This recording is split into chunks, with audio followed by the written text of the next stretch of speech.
What's going on, good people? We are back. I am confused. There's something going on. I'm more of a creative guy. He's the technical guy. So it's I don't know. I don't pretend to know. I just I did. I got a new chair though. I got a new chair. Look at it. Look at it. It's all fluffy. And look at it. Look at it. DJ not looking at it. He's not even looking at it. Look at it. It's all fluffy. Look at it. Okay. Makes my booty feel all cushy. I like it. Yeah. Anyway, we wanted to do another discussion video. We got two on deck. We're gonna do this one now. The other one, I'm not sure. Sometime this week.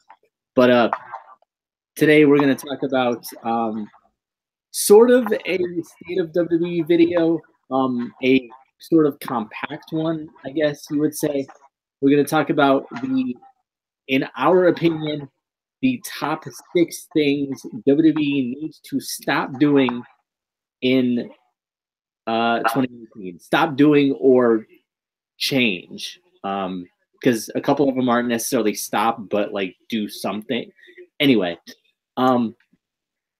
let's just kind of jump right into it.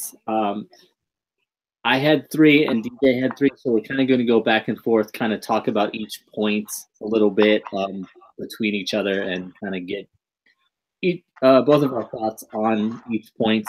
My first thing that WWE needs to stop doing in general, and this is in a lot of mine are in their booking matches and things like that. Number 1, they need to stop doing so many rest holds.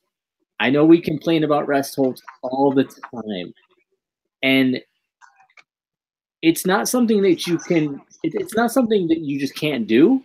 I don't have a problem with it when it's done correctly. Like, if you have somebody in a headlock and it looks like you're just gonna give your little brother a noogie, or you're just talking about today's current events, it doesn't look like you're actually doing anything. It's not effective for the story. It's not effective for the match. If it doesn't look like it hurts your opponent, if it doesn't look like you're putting anything into it, it just looks like a rest hold, and we can tell it's a rest hold. I mean, for me personally, I haven't believed in a headlock since I was like 8 years old. They're just, and it's not just headlocks. That's just kind of what comes to my mind initially.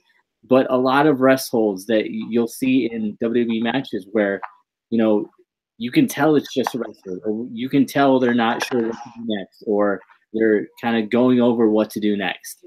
You can do that, but you can't do it too much in a match. You can't do it too often, or your fans are going to get bored and they're going to, start to voice their disdain for it. But DJ, thoughts on the rest holds or your opinion on it? Yeah, I definitely agree. Rest holds can make the match a little bit boring, especially, and I think too, like, it's kind of the spots that they're in as well, because the match can just be kind of getting going. Because sometimes it does take a little bit of time for the match to get going, but then like that certain period where you'd have a rest hold because we're tired, it kind of that kind of comes at the climax of the match, or maybe even near the climax of the match. So yeah, I agree with that one. That's one I definitely agree with. I agree with that. I do. All right. And your next one was, or your first one was? Am I supposed to say it, or you saying it? This man forgot what he wrote down. No, I got it right here. I was just wondering. You can. I mean, it's your opinion. Okay. You're gonna hate me, but I'm gonna switch it, and I'm gonna start with pushing just the world title. This has been an issue that I've had with WWE for a while now. With WWE not focusing on any other titles but the world title. We've had these times where the tag team titles just felt like they were inferior, or the Intercontinental title or the US title felt like it was inferior because they just only push the world title. And if you're not going for the world title, you're not important. Or like putting those and this can kind of go hand in hand with this one, but kind of also can kind of be another one, putting title matches on the pre-show. I understand the concept of it, but in the same point, it almost feels like you're diminishing the title a little bit, because I understand, like, oh man, I gotta watch the pre-show now. The U.S. title's on it, but like if you made the U.S. title feel to a point, I guess in my opinion, if you wouldn't put the world title on the pre-show, you shouldn't put any other title on the pre-show. That's my thoughts. Or just show, or just bring back Sunday Night Heat. You know, that'd be a thing. I mean, or if they wanted to, they could, because I like the discussion portion of the pre-show. I think it's just the matches I don't like, because I don't get to watch the pre-shows as much as I used to. But like when I was really watching, like I really wanted to, like I used to always watch. I religiously watched the pre-shows. Like, dude, I had a thing. I had a schedule. I would get home. I'd be like, oh man, I'm hungry. Let me go get something to eat real quick before the show come on, right? Let me go get something to eat real quick. I would go to Ingles. Anybody know who Ingles is? I would go to Ingles. Give me a box. It probably has some chicken in it. It definitely has some macaroni and cheese in it. It probably had 2 servings of macaroni and cheese in it, because it was like this meat in 2 sides type thing. Had a roll up in there, bruh. And then I'll come home, get home, before 6 o'clock. There we go. Sit down, watch the pre-show, watch the main show, do the review, then get up for class the next morning. See, them were simpler times back then, though.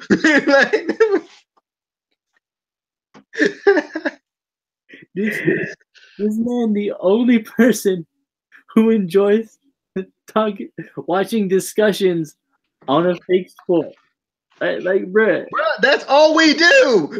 That's all we do. Do you not understand that? That's what we're doing right now. No, we argue and complain about the in-ring product. We don't go, I think we don't act like it's an actual event. Like, we're not like, I think, with his record that I think John Cena could actually win this match. I do believe that with his pedigree, we're not like that. But doesn't that go into the suspending of your disbelief type thing, though? I mean, but there's a limit to that. Like, we know it's the show. We know he's just metal. We know they did anyway. But yeah, I definitely agree with the whole pushing more than just the world title. I mean, I would almost say it's similar to like any other sport, whether it's hockey, football, basketball, whatever. You have to have different levels of that sport to build up. Like, you're not just gonna, start playing basketball and automatically go to the NBA, or you're not going to automatically start playing football and automatically go to the NFL. You have to go through, JV, varsity, college, all that stuff to get to that level. So why are you taking away these mid-card titles that help build up to that? Like, it doesn't make any sense to me. And if you're not going to build them, don't even have them. What's the point? It's stupid to me. But I definitely agree, not pushing more than just the world title. Moving on, we got my next point was having long matches with limited move sets. This is another thing that we've kind of complained about a lot. Not this specifically, but WWE will often have longer matches, 20-minute matches, sometimes even, 30-minute matches, which is great. It's awesome to have longer matches. But when the average WWE superstar has a limited move set, you start to see the same move over and over and over again in the same match, and it becomes predictable and it becomes boring. They're not allowed to think outside the box like they would in other promotions or in the indies or whatever. You're going to see the same general moves. And even in shorter matches, even in like a 15-minute match, you're going to see the same moves a couple times. And it's just because they don't allow their superstars to think outside the box to add, or take out moves here and there. It's, you have to get, if you're Seth Rollins, you have to get the curb stomp in. If you're John Cena, you have to get the AA in. You have to get, the five knuckle shuffle in, whatever. Like, you have to get these specific moves in, and you're only limited to a certain amount of moves too. So it's like it gets boring, and it doesn't work well for a long match, which fans want to see longer matches. We get upset when we only see like a 3 to 5 minute match. But it's kind of like a double-edged sword there, I think. DJ?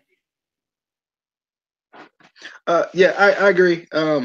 Because like you said, we do want to see longer matches. We do want to see these like match of the year type candidates, especially throughout the year. But I think, like you said, it's hard. And I guess, too, we have to remember that because basically we got to remember that there's so much WWE and so much of these same superstars that sometimes I think it's hard, even if they do open up the moveset some, I think sometimes it is hard to have those, to have those, that variety of movesets, I guess. But I do agree that they should open them up a little bit more, allow them. I mean, I know certain moves are for safety reasons, but like not every move you did on the Indies was banned for safety. I'm just saying, like not every move you did on the Indies was banned for safety reasons. So I definitely think they should open it up a little bit more. We kind of seen it on NXT because we've seen guys come in from the Indies and do some moves that like we hadn't seen before as far as in WWE. So I don't know. Like I would love to see that though. I would love to see them open it up a little bit more. All right, to my next one. My next one is being entitled. This was actually my first one. Up again. What I do? Again, I put that in the place that you had the. Anyway, go ahead. It was at the top. Yeah, so I put it at the bottom where that one was. So why you do that? Why you do that? Anyway, we got being entitled. I feel like this one is one that we oftentimes talk about with WWE. We talked about it with Madden. We talked about it with kind of those things that don't really feel like they have a true competition. MLB The Show could be another one that you could talk about this with, if we wanted to continue with the video game reference. But like, I think WWE has gotten too content, right? Like, I mean, I haven't watched all of Raw yet, but I watched the Gauntlet match, which was really good. There's bright spots here and there, but I think they don't make a consistent effort to be consistently good, especially when in terms of pay-per-views. I think that's one of the things that's lacking is they don't make a consistent effort as far as pay-per-views are concerned to make them better than the NXT TakeOver shows. And the funny part is NXT is the part of the company, so we know that they can have good pay-per-views or special events or live specials or whatever, but for whatever reason, I don't think they're putting in the same effort, and it's halfway, because of how the main roster is being booked. But yeah, like I think this one has always been a big one for me. Also, piggybacking on this one a little bit too, I think they gotta realize that everybody is competition. Like, have that mindset that everybody is competition. And the reason I'm saying that is, for example, Ring of Honor might not seem like competition to them or whatever, to Vince or whoever, but if you're gonna pull then if that's the case, you shouldn't pull their talent, because their talent shouldn't be good enough for your company if they're not competition. And two, you want to make sure that you are being WWE, that you are the highest standard. Everybody knows that WWE is wrestling. Everybody's like, if you ask any person, what's WWE? What you're like, you remember WWE? Yeah, it's that wrestling, right? Yes. I don't know what sports entertainment is. True. But anyway, but when you ask anybody what WWE is, they just, they know what WWE is. They might not know what TNA is. They might not know what CZW is. They might not know what Ring of Honor is. Might not know what New Japan is, but they know what WWE is. So if you're WWE, you should want to uphold that standard that we're the best company. I agree with that. I do. I wish they acted like they had competition, but I feel like, and we've talked about this in the past too, at the point they're at, yes, wrestling wise and talent wise, they have competition, but as far as the almighty dollar, they don't really have competition. Look at what they used to do with Impact when Impact tried to, go around and tour, the United States. There were rumors, and I still don't know if these are true. I imagine they are because it's WWE. That they would basically buy out arenas just so Impact couldn't have a show here or or that city. So at the end of the day, I mean, it's they do have competition, but their competition is stuck between a rock and a hard place unless a billionaire comes in and buys Ring of Honor or buys this company or that company and can compete with Vince with the checkbook. Other than that, if Vince really wants to snuff out the competition, he can just buy these arenas and not allow you to have a show here.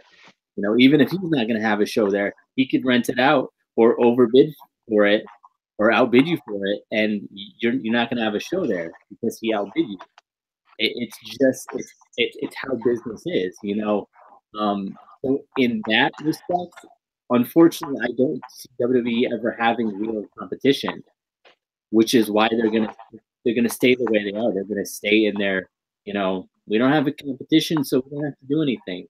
We'll have an occasional good show here and there, but if we don't have a good competition, what's going to happen? Are you going to leave? The casual fan's not going to leave. The average WWE fan who doesn't know all about all these other promotions isn't going to leave. So it kind of, unfortunately, I think that's on this list of things that we have. I think that's going to be one of the last things that'll ever change, unless there's a big change with ownership in WWE. But unfortunately, I don't see that one happening. I wish it would, because it would make for really a lot better shows. But moving on to my final point here, and then DJ's final, we'll kind of wrap up the show. For me, too much hulking up in matches. What I mean by this is, the babyface, gets beat down and just hulks up and wins the match. It just happens too much.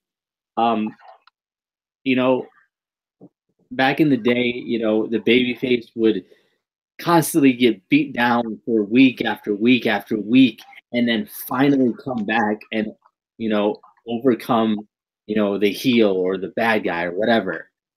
Now it's every week. John Cena gets beat down for like half of the match and then hulks up and comes back and defeats his opponent.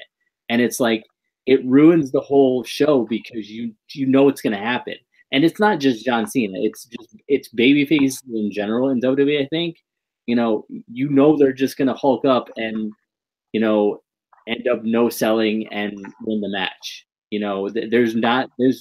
It takes away that drama of the whole storyline and the build up to pay-per-views and things like that.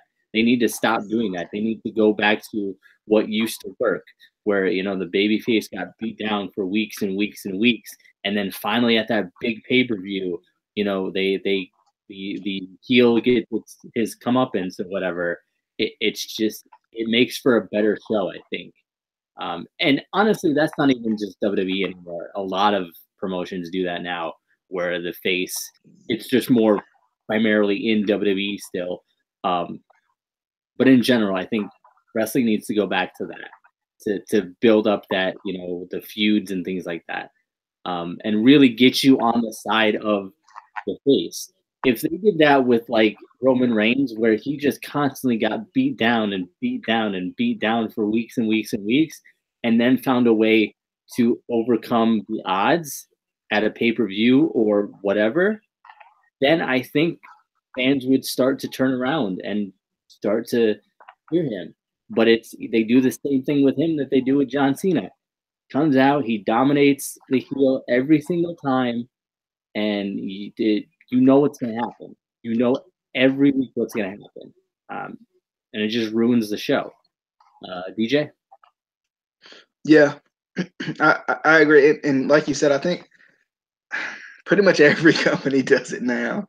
It's definitely not just WWE. I think there's not one match probably this week that you watched that you haven't seen this spot in. We're gonna be honest, because that's probably true. There's probably not one spot. I mean, not one match that we've seen this week that we were just like, you know what? They didn't do that Hulk up spot. I'm sure it happened on Raw. I'm sure it'll happen on SmackDown. I'm sure it'll happen on Impact. Probably happened on New Japan. And it probably happened on Ring of Honor this week. So like it does happen a lot though. And I think too, part of the big issue with it is that I feel like it's the fans. That's what the fans react to. So they're like, oh, this has got to be a good spot because the fans react to it. Like the fans pop for the comeback moment for the Hulk up spot type thing all the time. We might be talking about it and addressing it right now, but the fans for the most part are always like, oh, that good old Hulk up. You know what I'm saying? Like the fans are always responding to the Hulk up spot. So, well, and then when you don't do it, the fans boo, and then especially WWE is like, oh no, that's not a good thing. They're booing. They have to make them cheer. Because they boo is not a bad thing. You're building up the heel. You have to, in my experience of being a wrestling fan, and I'm not a booker or anything, I'm not, going to say I know everything, but in my experience, you have to build up the heel as this just despicable human being that you want to hate, that you legitimately want to hate, for the face to seem legit and for you to really like the face, and they don't do that. The heels just the heels in wrestling anymore, and I hate to say this because this was my favorite show as a kid. The heels in wrestling are kind of like the putties in Mighty Morphin Power Rangers. Just they're too easy to just. It's just wrestling. Stop it, please. Just wrestling in general. This one is for wrestling in general. Just stop it. Stop it. Stop it. DJ. Yeah. Yeah. I would have to say yeah. Like, I would have to I would say agree. But anyway, I'm gonna try something here. This is gonna be a real crappy test run of what I want to do. Can I not add video? Give me a second. Sorry. Give me a second, fellers. Give me a second, peoples. Okay. I'm trying something new here. It's not gonna work, and it's gonna look real dumb. Try it anyway. All right. All right. But anyway, yeah, I feel like with this one, you did nothing. I didn't say anything. No, I wasn't trying anything on the screen. I was trying to shut up. Anyway, but my last one, let's see if I can find my notes here. My last one is not using NXT as a platform. And right now we're talking about 6 things WWE must stop in 2018, or like ASAP, as they say. I don't think they ever say that. But you not using NXT as a platform, because NXT has become kind of the brand of its own. It's kind of, it's this huge thing now, whatever. And I think my issue with WWE is they don't use it. They don't use it enough. Like, you have that right there. You got have guys who have built themselves through NXT. Explain to me why you're not billing them as if they're this big commodity. When you, because like, don't get me wrong, like guys like Tyler Breeze who are lost right now, the Ascension who are lost right now. Why, instead of bringing them up and putting them in random crap, did you not just say the Ascension was the most dominant team in NXT? Let's see what they can do on the main roster. Like, I think they have to use NXT as a building platform. I feel like that's why all these NXT guys are flattering out, because they do bring them up and expect you to know their NXT history, but they don't explain their NXT history, or they don't push them through their NXT history, through what they've done in NXT. I mean, the one I've seen the most push based off of NXT was Kevin Owens. He came up with the title, beat John Cena on his first night, and then talked about it a lot. And that's a lot of what you have to do, right? Like, that made NXT feel like this big deal, this big thing. Like, oh my, like, he came up and beat John Cena, the U.S. champion? What? You know, so that's something that they don't do enough at all. I don't think. Yeah, definitely agree. I think the big thing for me is there's just not consistency. For one, yes, they need to, when somebody comes up, they need to be introduced to what they did in NXT. Whether it's video packages, whether it's, having a match here or there on Raw or SmackDown from NXT. I think that's something that we've wanted to see for a while. And even the NXT show that they did on USA was hugely popular. Why don't they keep doing that? Literally everyone I talked to on Twitter that night who had never seen NXT before loved it. And me and DJ just thought that was an average show. So if that's just an average show and the fans that have never seen it before loved it, what does that tell you? You need to do it more. And also, the consistency from the NXT to the main roster, it's just not there. You had perfect examples with the Ascension and Tyler Breeze. The Ascension were so dominant and so popular in NXT, and then they brought them up and completely changed them to this Legion of Doom wannabes. If they had just kept them the way they were and said, these were the longest reigning NXT Tag Team Champions, they were so dominant, show this video package or whatever, they would have gotten over. If they kept the original Ascension, that was cool and liked. Even if they brought them up and they came and attacked the champions or came and challenged for the titles, because you have to make NXT mean something, right? Yeah.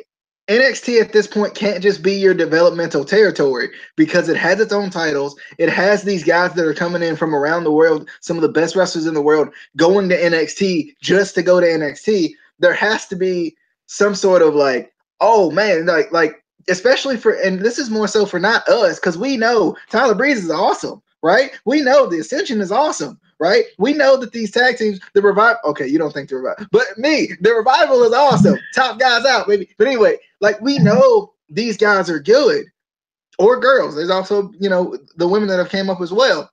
But you got to make sure that the casual fan knows, what's this NXT? Oh, it's on the WWE Network. Because that's gonna make them think, hey, maybe I should subscribe to WWE Network and just see what this NXT is all about, and see what oh man, these guys are good. I like these guys. And I don't know. It's just it's frustrating, because it's it's not hard. Because it's not hard. The platform's already there. You've already built the characters. And I mean, I know we talk about how the WWE main roster fans are more casual fans, and NXT fans are the more hardcore indie wrestling fans. But at the same time, if you really strip it down, a wrestling fan is a wrestling fan. If something's working on NXT and you want to bring that superstar up to the main roster, keep what was working.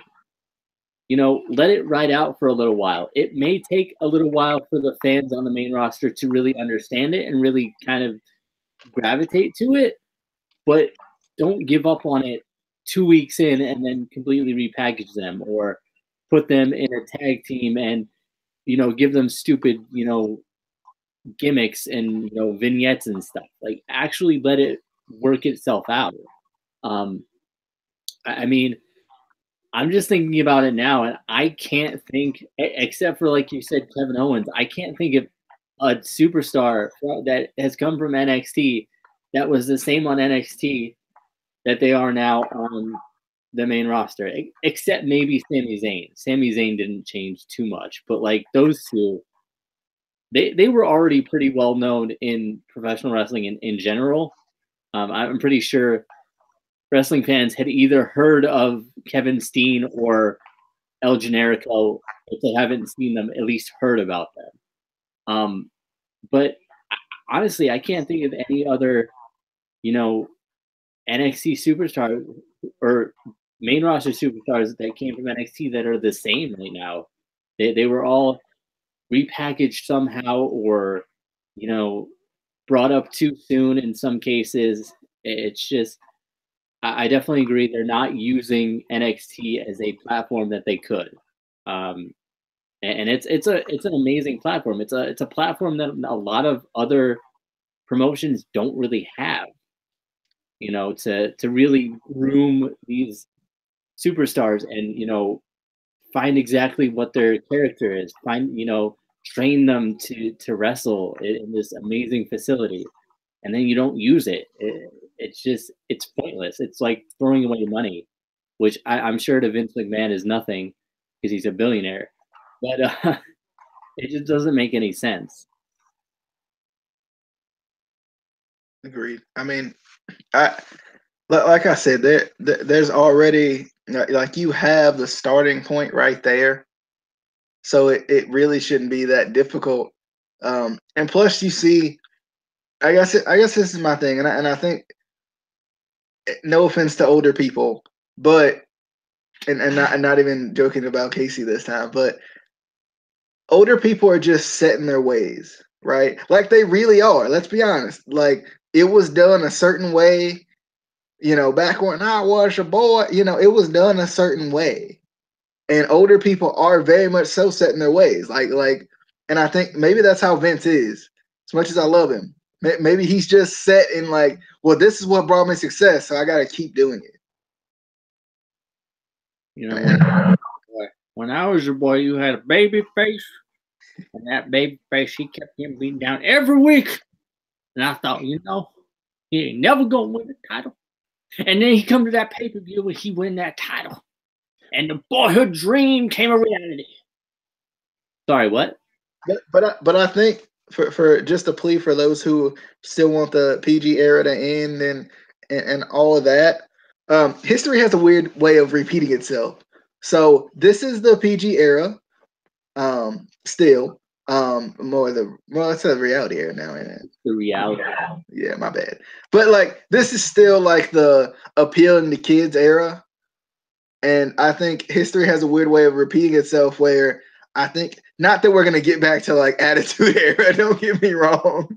But I think we'll get away from this. We'll get away from.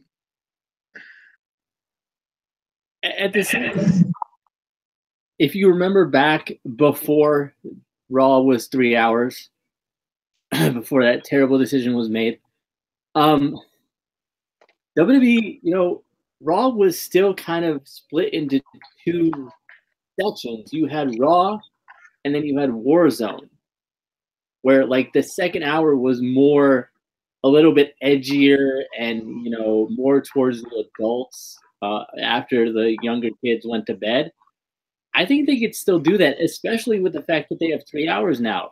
Make that, make the last 2 hours more edgy, or even the last hour and a half more edgy, and it would more appease the older or the Attitude Era sort of fans.